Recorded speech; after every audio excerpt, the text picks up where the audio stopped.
देख लीजिए आप।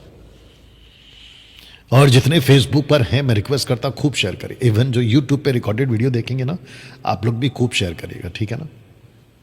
यीशु ने साफ कहा था ठोकरें लगेंगी। मैं आपको स्क्रिप्चर पढ़ा देता हूं। लूका 17 का 1 लिखा है, हो नहीं सकता कि ठोकरें ना लगे। मतलब ये तो पक्की बात है कि ठोकर लगेगी, परंतु हाय उस मनुष्य पर जिसके कारण वे आती हैं।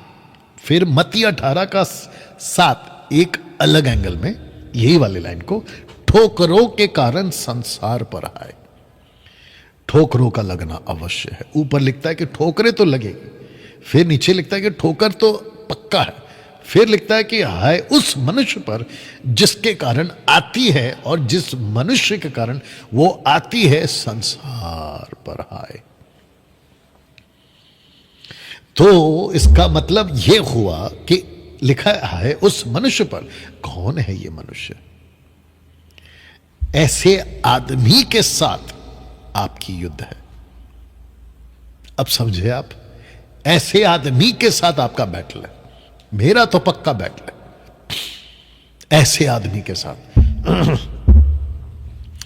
तो दोस्तों, मैंने इसलिए कहा था यह एक युद्ध मैदान है। क्या इसको आप जानते हैं? जानते हो, मैं एक और वचन पढ़वा देता हूं। जानते पौलुस ने क्या कहा कि ये कि फिर यह कि नया चेला ना हो, क्योंकि बात हो रही थी लीडर्स बनाने की। कहता है कि जिसको भी तुम लीडर बनाओगे, डिकन है, बिशप है, मतलब मिनिस्ट्री करने वाले, ऐसा ना हो कि अभिमानी या अभिमान करके, शब्द को ठीक से पढ़ना, मैंने हाईलाइट किया, शैतान का सा दंड पाए। बताइए, इसका मतलब यह हुआ कि अगर ऐसा व्यक्ति जो भटक चुका है शिक्षा के मामले में, ठोकरों का कारण है, इसलिए मैंने रखा था कि यीशु ने बिल्कुल साफ कहा कि ठोकरें लगेगी। ऐसा व्यक्ति जो दूसरों के लिए ठोकर का कारण है, पौलुस उसको क्या कहता है? वो व्यक्ति शैतान का सा दंड पाएगा। शैतान का सा। ताज्जुब है नहीं?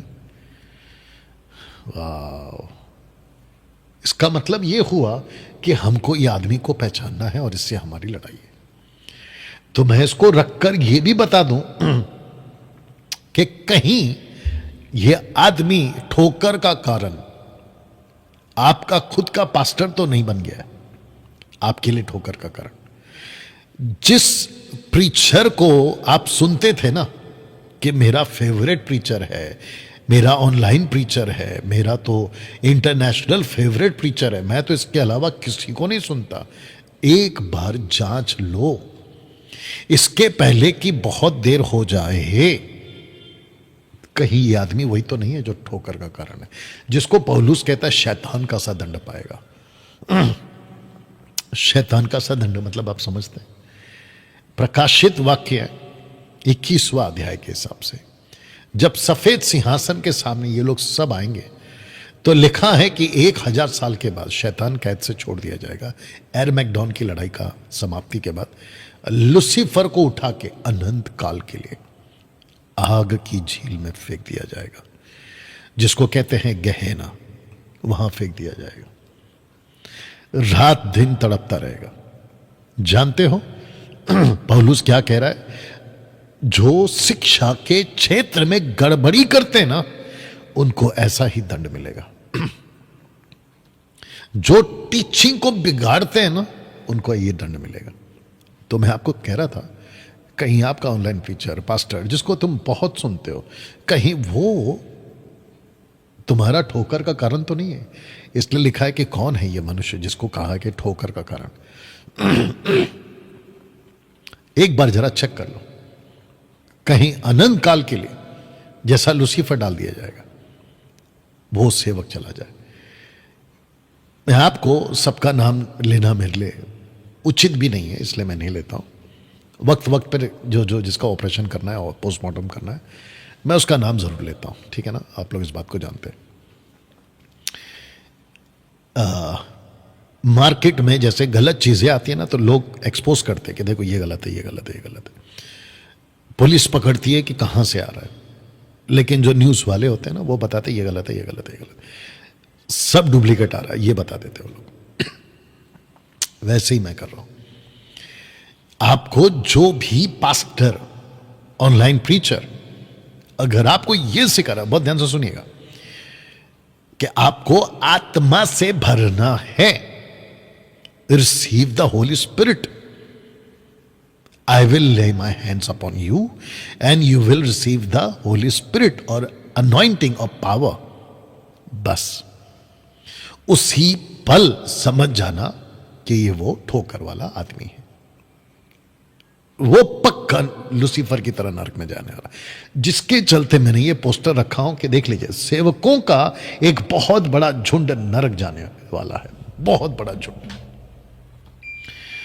अगर आपको याद होगा मत्ती 7 का 21, 22, 23 में, हे प्रभु बोलने वाले, उनमें से बहुतों को प्रभु कह देगा कि मैं तुझे नहीं जानता, वजह मेरे पिता की इच्छा पर नहीं चले। कौन थे वो लोग? 3 तरह के ग्रुप हैं वो लोग, आश्चर्यकर्म, भविष्यवाणियां, दुष्ट आत्मा निकालने वाले। ये लोग कौन है कॉन्टेक्स्ट में? मेगा चर्च के पास्टर्स, अपोस्टल्स, प्रॉफिट्स, बड़ी बड़ी मिनिस्ट्री करने वाले, ये वो लोग हैं। ताजुब, शॉकिंग, आई नो।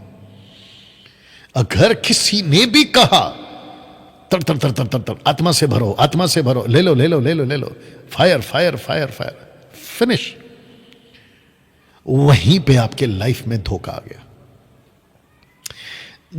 मैं आपको फिर कह देता हूं, मैं जिस बाइबल को 30 साल से पढ़ रहा हूं, मैंने एक भी जगह पे किसी को ये जो हरकत आजकल चल रही है ना, मैंने पूरे बाइबल में कभी कहीं नहीं पढ़ा।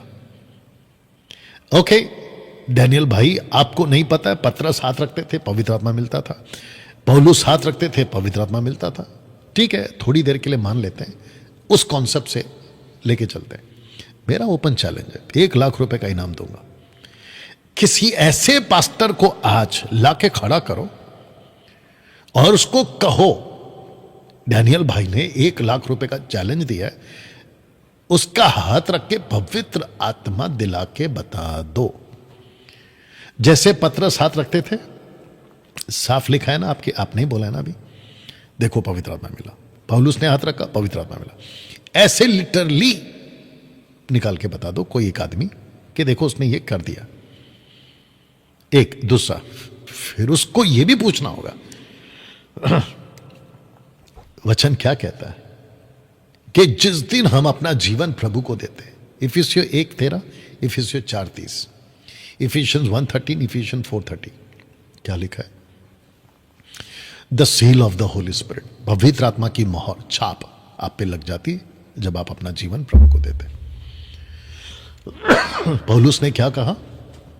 क्या तुम नहीं जानते कि परमेश्वर, तुम्हारा जो शरीर है वो परमेश्वर का मंदिर है? यहां नहीं रुकता ना, वो आगे क्या कहता है, अगली लाइन कहता है, क्या तुम नहीं जानते कि परमेश्वर का आत्मा तुम में वास करता है? दूसरा कुरिन्थियों 6वां अध्याय वचन 15, 16, 17 अगर आप पढ़ोगे, क्या लिखा है? मैं उनमें चलूंगा, मैं उनमें फिरूंगा, मैं उनमें बसूंगा, वो मेरे लोग, मैं उनका। नहीं बोला है? कौन सी दुनिया में जी रहे हैं आप लोग, और कौन सी मसीहत को लेके चल रहे, और कौन से पास्टर की टीचिंग को लेके चल रहे जो ये सिखाता है कि आपको भरना है, थर थर थर थर थर थर थर, शेकिंग, बॉडी शेकिंग, क्लैपिंग, चीखना, चिल्लाना, लाफिंग स्पिरिट, वॉमिटिंग स्पिरिट, लोटपोट जमीन पे इधर उधर होना। एक आदमी आता है, एक कोई गुजरात का वीडियो मुझे भेजा था किसी ने, कोई दिल्ली का पास्टर था। अभी हमारी जो टीम आई थी तब देख रहा था मैं, वो लोगों को, पास्टरों को एक कमरे में बिठा दिया है, कुछ 15-20 पास्टर लोग थे, और सब चीख रहे हैं, चिल्ला रहे हैं, चीख रहे हैं, रबा रबा रबा रबा रबा रबा। ए भाई, ये गलत स्पिरिट है। और वो जो दिल्ली वाला है ना, जो भी उसका नाम भूल गया मैं, सब बकवास है।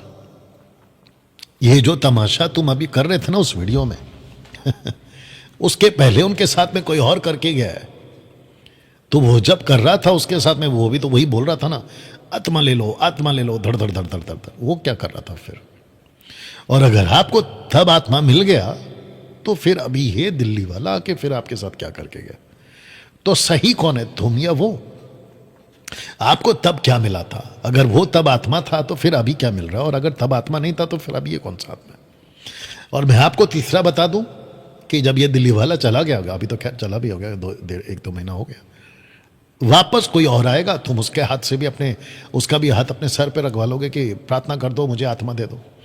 मैं समझता हूं कि जितने भी गॉस्पल सिंगर्स हैं ना, इन सबको ये अक्ल आनी चाहिए। क्योंकि जब मैं गीत गाता था वर्शिप के टाइम पे, तो हम भी यही गाते थे, आत्मा उतर रहा है, आत्मा से भर जाओ, आत्मा से छू लो, परमेश्वर का स्वागत कर दो, अग्नि भेज दो, उंडेल रहा है। टोटल बकवास। अच्छा, मैं कल किसी से बात कर रहा था तो मैंने उनको यह समझाया, मैंने कहा कि मैं मंडे को आपसे बात करूंगा, शायद वो अभी देख भी रहे होंगे। उनकी बात करते करते मैंने उनको एक जगह पे करेक्शन किया। उन्होंने कहा कि नए लोगों को करना चाहिए या नए लोगों को कहना गाना चाहिए कि आत्मा दे दो। मैंने उनको कहा कि सर, नए लोगों को भी ये गीत नहीं गाना है, नए लोगों पर भी, न्यू कमर्स जिसको कहते हैं ना, चर्च में अभी अभी आ गए, उनको तक को भी ये नहीं करना है कि आत्मा से भर दे। बताए क्यों? अगर उस नए व्यक्ति ने, दास दासी, लड़का लड़की जो भी हो, थर्ड जेंडर, अगर उसने कहा कि मैं यीशु को अपने मुंह से कबूल करता, मन से विश्वास करता, वो मेरा प्रभु है, पवित्र आत्मा उसी दिन मिल जाता है, उसी वक्त मिल जाता है।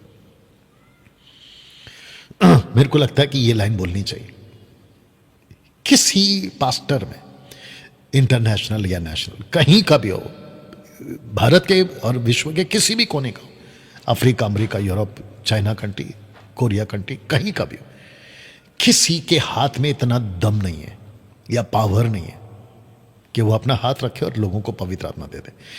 ये ढोकलेबाजी है, पूरी तरह से फेक है। ये एक बहुत बड़ा स्कैंडल है। ये लोगों को धोखे में रखा जाता है। आपको कैसे मालूम डैनियल भाई? अरे भाई, 20 साल ये तमाशा देख चुका हूं। अफ्रीका से, अमेरिका से, पता नहीं कहां कहां से आते थे। मुंबई की बात कर रहा हूं, बड़ी बड़ी कन्वेंशन और बड़े बड़े सेमिनार में ये तमाशा देख चुके हैं। लोग नीचे गिरते हैं, लोटपोट होते हैं, चीखते चिल्लाते हैं, 1-2 घंटे तक अनकॉन्शियस रहते हैं, फिर उसके बाद में वही पुरानी जिंदगी शुरू। फिर अगली मीटिंग होती है, फिर वहां यही तमाशा, फिर तीसरी वहीं यही तमाशा। ये तमाशा चलते रहता है, आज भी चल रहा है। अच्छा, कुछ लोग कहते हैं कि डैनियल भाई, आपको नहीं पता है कि मेरा जो पास्टर है ना, वो बहुत पावरफुल है। मैं वापस कह देता हूं, ढोकलेबाजी है सब, ऐसा कुछ नहीं होता है। डैनियल भाई आपको प्रूफ कर देंगे, तुम कितना भी प्रूफ करो, मैं तुमको 5 मिनट में प्रूफ कर दूंगा कि तुम्हारा जो भी करा तुमने हरकत, वो बकवास है, बिब्लिकल नहीं है। ये आपको समझना होगा। तो जिसके चलते ऐसे लोग, जिसको पौलुस कहता है कि शैतान का साथ दंड पाएगा, देख लीजिए, मैंने तब जाकर कहा कि एक बहुत बड़ा ग्रुप फंस जाएगा। और देखिए, इसको ऐसा भी बोल सकता हूं मैं, एक्सक्यूज मी, इसको ऐसा भी बोल सकता हूं मैं, हम तो डूबेंगे सनम, तुमको भी ले डूबेंगे। मैं तो नरक जाऊंगा, तुमको भी ले जाऊंगा। मैंने 2-3 हफ्ते पहले जब मैं वीडियो बना रहा था तो मैंने बिल्कुल साफ कहा था, ये ट्रांसफॉर्म्ड अपोस्टल्स है। ट्रांसफॉर्म्ड मतलब रूप बदल के आए हुए लोग। जैसे पौलुस कहता है ना, अगर उसका लेखक पौलुस है, जो कि मैं मानता हूं, इब्रानियों का 13:2 में कहता है कि अनजाने में कितने लोगों ने बहुनाई करते करते, हॉस्पिटैलिटी करते करते अनजाने स्वर्गदूतों की सेवा कर दी। वैसे ही लोगों को नहीं पता चलता है कि भाई ये कौन है, सदोम और गमोरा। लूत के घर में 2 स्वर्गदूत आए थे, बात साफ लिखा है, लेकिन वो कहते हैं कि 2 पुरुष आए हैं, उसको बाहर भेजो। नहीं समझ में आता है। ये ट्रांसफॉर्म्ड अपोस्टल्स है, ट्रांसफॉर्म्ड पास्टर्स है, ट्रांसफॉर्म्ड बाइबल टीचर्स हैं, ऑनलाइन प्रीचर्स हैं। आप फंस जाते हैं इनके चक्कर में। कैसे पहचाने? सिंपल है, मत्ती 7:16, जीसस ने बिल्कुल साफ कहा, पेड़ की पहचान फल से, मतलब उनकी टीचिंग से। आप लोग, बहुत लोग मुझे, आप लोग सुनते हैं, डैनियल राज को फॉलो करते हैं, कई लोग कहते हैं हम डैनियल राज को सुनते हैं। एक ही वजह है, मेरा फल उन्होंने चेक किया है, तब जाके उन्होंने बोला कि ओके, यू अंडरस्टैंड ना। दोस्तों, ये जो पोस्टर है ना, मैं इसकी एडिट करके अलग से डालूंगा, बट मैं आपको वापस ये रख कर कह देना चाहता हूं, बी केयरफुल। देखिए क्या होता है ना, मूर्ति पूजा से आप बाहर निकलते हो, नशे की लत से आप बाहर निकलते हो, पाप की जिंदगी से आप बाहर निकलते हो, आपका मन प्रभु बदलता है, पवित्र आत्मा आपको कन्विक्ट करके आपको अंदर लेकर आता है और फिर प्रभु कहता है कि भाई अब तुमको मैंने पाप से तो छुड़ा लिया, सब कुछ छोड़ के त्याग के, रिश्तेदारों से आप लड़ते हो अपने विश्वास के लिए, फेथ के लिए जिसको कहूँगा मैं, आप अपने दोस्तों से लड़ जाते हो, ऑफिस में लड़ जाते हो, आपके सोसाइटी में लड़ जाते हो, पता नहीं गांव में, आप सबको चैलेंज करते हो कि मैं यीशु को नहीं छोड़ूंगा। इतना सब कुछ करके आखिर में किसी गलत आदमी के चलते, इसलिए मैं ये पीछे फिर वापस जा रहा हूं क्योंकि जीसस ने बिल्कुल साफ कहा था कि ठोकरों का लगना जरूरी है, ठोकर लगेगी, साफ कहा था। इतना सब कुछ त्याग कर, इतना सब कुछ पूरा क्लियर करके आप एक आदमी के ठोकर की वजह से आप अपना अनंत काल का जीवन नरक में क्यों बिताना चाहते हो? कुछ लोग ऐसे ही बोलते हैं मेरे बारे में, मत सुनो डैनियल राज को, यही तो ट्रैप है शैतान का, यही तो ट्रैप है शैतान का।